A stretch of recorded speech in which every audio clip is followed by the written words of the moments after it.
on the ground. Going into holding pattern.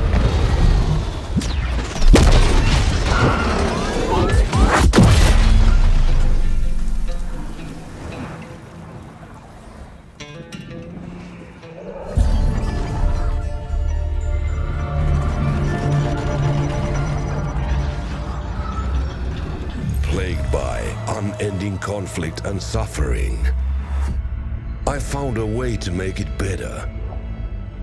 Progress, though, it comes with a cost. They weren't ready for me, for my plan and its ways. Fear drove them to rise against me.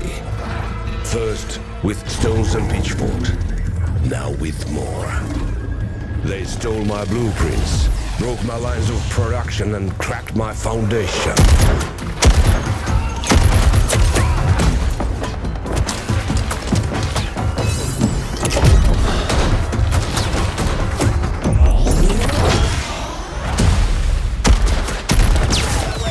Fear.